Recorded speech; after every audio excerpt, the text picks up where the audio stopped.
Hi, Aries and Aries rising. Here's your horoscope for September 2024. I'm astrologer Joseph Anthony. All right, so we have a very interesting month ahead where there's going to be a lot of review because of outer planets going retrograde and moving backwards. And we also have a new moon that's activating your sixth house, which has a lot to do with service and health and analyzing every aspect of your life. So we're also in eclipse season. We're beginning eclipse season again, where this month we have a very strong lunar eclipse that's going to activate your 12th house. So this reading is for anyone who has a sun sign in Aries or has a rising sign in Aries. This is a general sun sign, Western astrology sun sign reading in tropical. And again, it has to be very general because everyone's birth date and birth chart is completely different. So let's go in and dive in to see what the astrology is suggesting, see the trends that are happening this month that we need to take a look at. All right, so first off, we see the sun going through Virgo, which is totally normal this time of the year. And so here we see the sun activating all this energy in the sixth house, which has a lot to do with work and service and responsibility and health and caring for animals. And so with Virgo, Virgo is a very analytical sign on every level. It loves to think and process information. Now, your ruler Mars is also in Gemini, which is associated with Mercury and thinking, and Jupiter is still in Gemini, and they're in the third house of communication. So what we're witnessing here is a lot of thinking this month, a lot of over-processing, trying to figure things out. What do I want? Where am I going? What's happening? And these are questions that many of us are asking. We also have the North Node here in Aries. So many Aries folks who have a rising in Aries or a sun sign in Aries are really questioning their reality.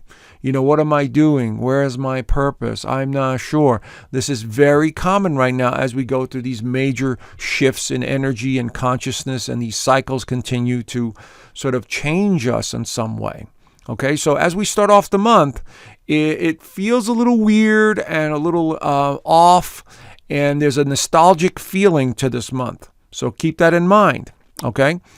Venus is traveling through Libra in your seventh house, so you're thinking a lot about relationships on some level, whether they're past relationships or current relationships, and maybe, a need to maybe socialize a little bit more or want to express yourself a little bit more.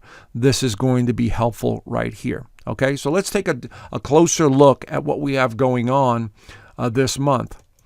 So we have Uranus as we begin the month on the very first day.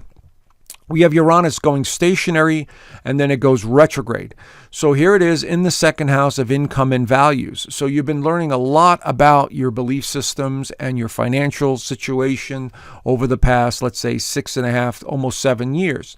And now when it's going retrograde, this gives us a time to go within and look at what we really value because it's in Taurus in the second house. So many of you may be thinking about getting rid of property or things you don't own anymore, or that you've lost interest in, or maybe getting rid of some of the clutter in the house. This is going to be the theme here as Uranus goes through its retrograde phase in the second house. This could also have something to do with your economics, in other words, your financial investments, your money, all of this stuff. You'll be rethinking all of that stuff as well as Uranus goes retrograde, and it'll be retrograde for quite a few months, about 5, almost 6 months. So it'll be here sort of subtly working its magic. Okay, so keep that in mind as well. Then we have Pluto, which is going to backtrack for the last time into Capricorn right there in your 10th house of career. And this will go all the way through November the 19th before Pluto goes back into Aquarius for a long time, for about 19 years. It'll go back into the 11th. But now it's backtracked into the 10th. So this is why you'll be going into this review process or thinking about the past and your careers and where you've been and the people you've been connected with, because we have a very powerful Pluto retrograding into the 10th house of status and reputation. And it'll be making some favorable alignments, as you could see here, 29 degrees here to 29 degrees of Neptune and also 27 degrees of Taurus. These are favorable alignments.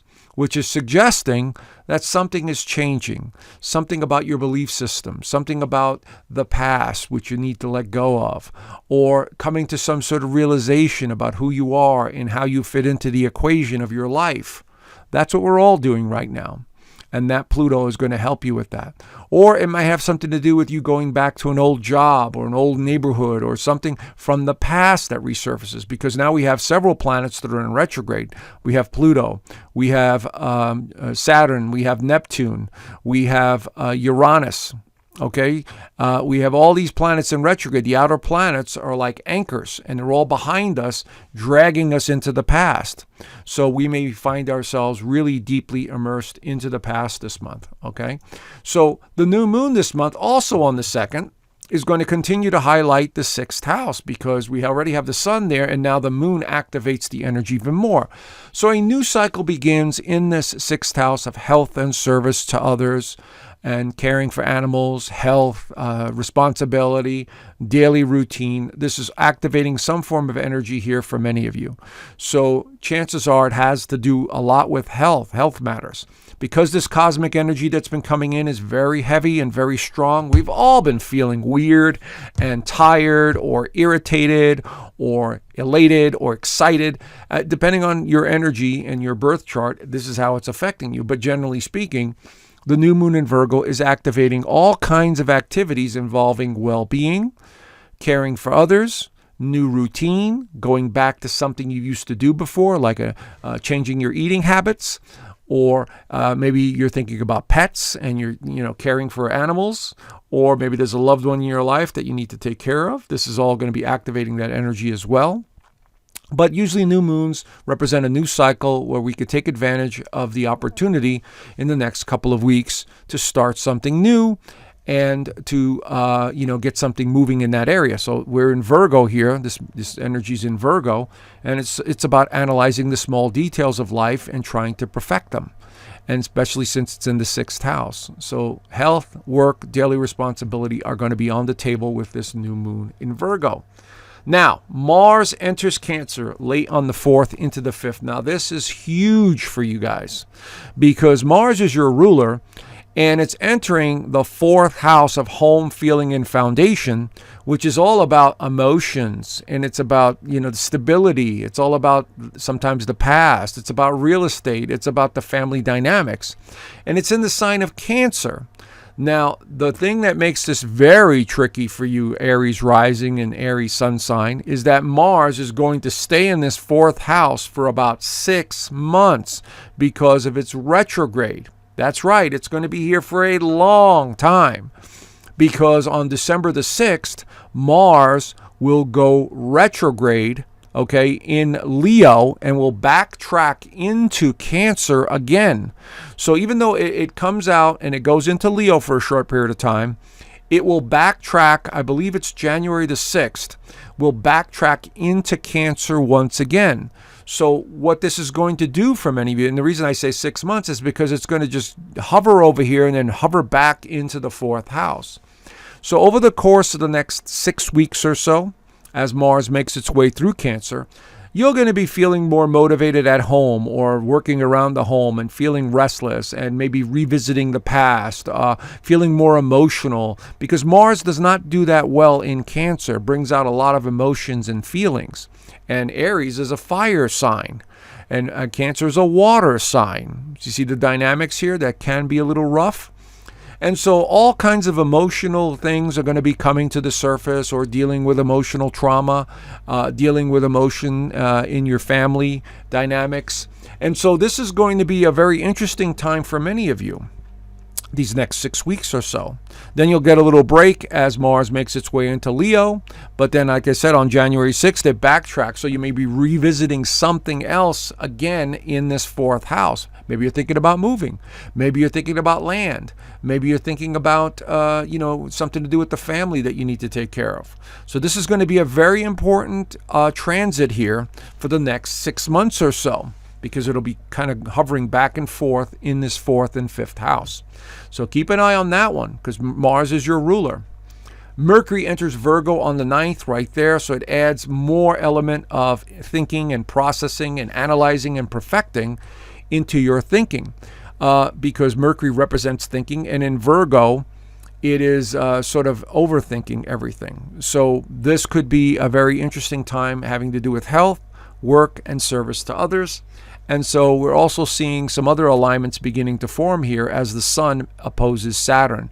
So you may feel a little bit of heavy pressure about your responsibility, your job, your purpose, your health. These are all going to be on the table as Mercury continues to make its way through this 6th house.